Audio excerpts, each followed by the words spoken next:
आज के एउटा लाइक हुन्छ नि एउटा क्वेसन सोध्छु है हजुरहरूलाई। तपाईँहरू यो इभिल आई अनि आँखा लाग्ने भन्ने कुरामा कतिको विश्वास गर्नुहुन्छ? म चाहिँ कहिलेकाहीँ चाहिँ विश्वास लाग्ने कि रिसेन्ट यस्तो बिरामी भएको भइ गरेँ है गरेको। अनि मैले सोचेँ कि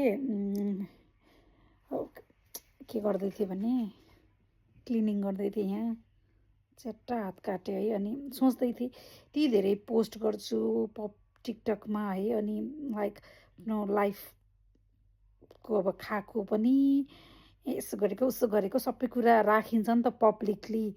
कस्तो मान्छेको नजर कस्तो हुन्छ भन्ने कुरा थाहा हुँदैन नि त।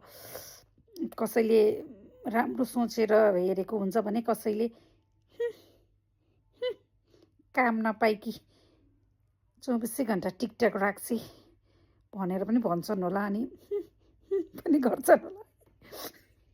सबैजनाले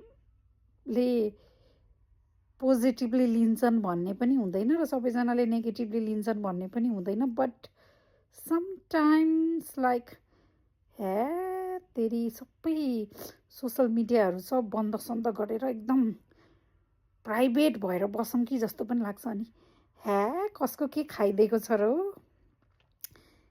एक दिन बिरामी हुँदा एक गिलास पानी तताएर कसैले खुवाउने होइन, आफ्नो जिन्दगी आफ्नो तरिकाले जिउने हो भन्ने जस्तो पनि लाग्छ न। तपाईँहरूलाई कस्तो लाग्छ कमेन्ट गर्नु ल।